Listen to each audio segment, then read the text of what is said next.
अयोध्या में बहुप्रतीक्षित राम मंदिर का उद्घाटन और रामलला की प्राण प्रतिष्ठा आज प्रधानमंत्री नरेंद्र मोदी ने की। पूरे देश के साथ साथ दुर्गापुर में भी रामलला के प्राण प्रतिष्ठा पर उत्सव मनाया गया।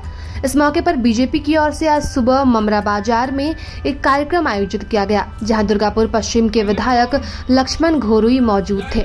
इस खास दिन में सुबह से ही श्री राम, माता सीता और प्रभु हनुमान की पूजा करके मनाया जा रहा है। पूजा के बाद खिचड़ी का वितरण भक्तों के बीच किया गया। उधर उत्तरपल्ली भाजपा नेता स्वधन दास के नेतृत्व में रैली निकाली गई, जो उत्तरपल्ली से शुरू हुई।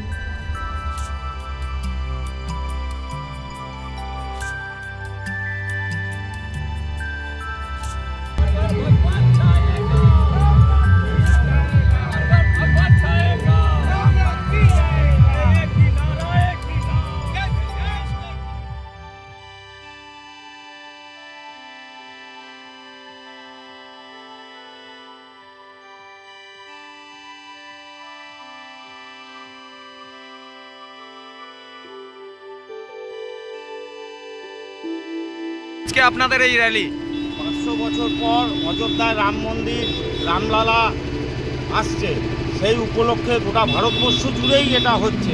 প্রত্যেকটা মন্দিরে রামের উৎসব পালন হচ্ছে এবং দীপাবলি পালন হবে সন্ধ্যাবেলাতে, এবং আমরা র্যালির মাধ্যমে সেটা বুঝিয়ে দিতে চাইছি মানুষকে। কোথা থেকে র্যালি বার করেছেন, কত দূর যাবেন? র্যালিটা 24 নম্বর ওয়ার্ডের উত্তরপল্লী থেকে বের হয়ে বিবেকানন্দ গোলাই হয়ে মামলা বাজার হয়ে দিওয়ান হয়ে অরবিন্দপল্লী হয়ে অর্জুন বাজার। কি বার্তা দিতে চাইছেন মানুষকে? আমরা মানুষকে বার্তা দিতে চাইছি যে ভগবান পুরুষোত্তম রাম।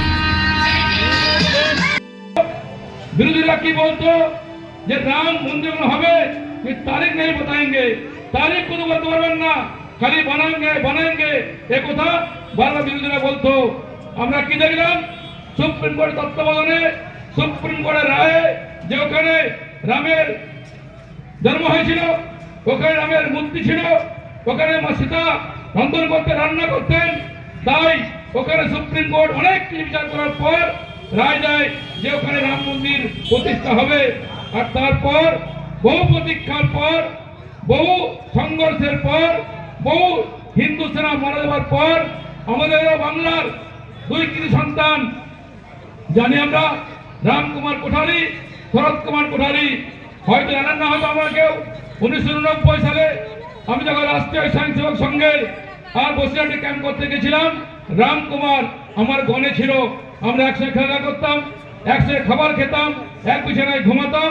সেই রামকুমার 1990 সালে মৃত্যু হয়ে গেল, তার ভাই শরৎ কুমার, দুই ভাইয়ের মৃত্যু হলো। সেই মৃত্যু ইতিহাস বাংলা মানুষ জানেন। আর সেই কারণে অযোধ্যার আমাদের মুখ্যমন্ত্রী যোগী আদিত্যনাথ, শুনলে অবাক হবেন, আমাদের রামকুমার শরৎ কুমার নামে ওখানে রাস্তার নামকরণ করেছে। এটা বাংলার গৌরব, এটা বাংলার ইতিহাস বন্ধু। তাই আজ সারা ভারতবর্ষের মানুষ আজকে মন্দিরে গির্জায় আজকে রামলালার মূর্তি স্থাপন করবেন, প্রাণ প্রতিষ্ঠা করবেন। যোগী আদিত্যনাথ থাকবেন, রাষ্ট্রীয় স্বয়ংসেবক সংঘের সরসংঘ চালক মোহন ভাগবতী থাকবেন, এবং সারা সন্ত সমাজ আজ অপেক্ষা করছে।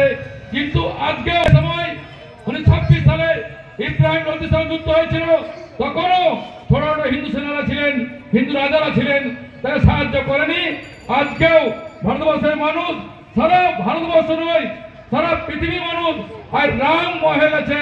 রাম রাম স্লোগান চলছে, জয় শ্রীরাম স্লোগান দিচ্ছে মন্দিরে মন্দিরে। আজকে আমাদের ওখানে পুজো হচ্ছে, অর্চনা হচ্ছে, বিভিন্ন আমাদের মানুষ সমাবেত হয়েছেন। তারপরেও বাংলার তথাকথিত ভারতবর্ষের কিছু মানুষ তারা আজকে বিরোধিতা করছেন, সম্প্রীতি নামে বাংলার মুখ্যমন্ত্রী মিছিল করছেন। মানুষ বুঝে গেছে, আজকে মানুষ বুঝে গেছে মোদী নেতৃত্বে ঘুরছে।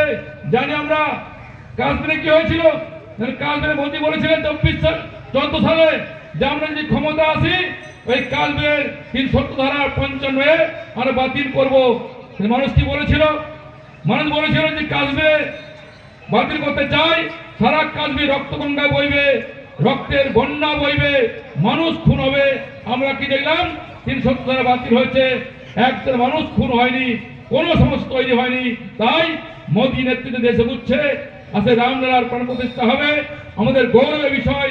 মানুষকে আহ্বান করব, বাচুদা, রাজীব দা, আমাদের এখানে প্রবীর ভাই, আমাদের সঞ্জীব, আমাদের দেবাশিসদা মনীষা সিংদা সহ সমস্ত মানুষ যেভাবে আজকে আমাদের উদ্যোগ নিয়েছেন, মানুষকে আহ্বান করবো আসুন পুজো অর্চনায় ভাগ নিন, পুজো বিতরণে ভাগ নিন।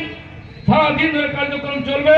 যারা শুনতে পাচ্ছেন মানুষকে আহ্বান করব, মায়েদিকে আহ্বান করব। মোদী ঘোষণা করেছেন, আমাদের রাম জন্মভূমি ট্রাস্টের পক্ষ থেকে আহ্বান করা হয়েছে, আজ সন্ধ্যেবেলায় প্রত্যেকটি বাড়িতে মায়েরা 5টি প্রতি জ্বালাবেন, শঙ্খধ্বনি দেবেন, উলুধ্বনি দেবেন এবং সারা ভারতবর্ষের মানুষ যেভাবে সম্মিলিত হয়েছে সহযোগিতা হাত বাড়িয়ে দিয়েছেন। আমরা আসুন এই মামলা বাজারে সবজি মার্কেটে এই কার্যক্রমকে সফল করুন, সহযোগিতা হাত বাড়িয়ে দিন, পূজায় ভাগ নিন, পুজো বিতরণে অংশগ্রহণ করুন, এই আমার আবেদন। प्रभात खबर.com, विश्वास वही, रफ्तार नहीं।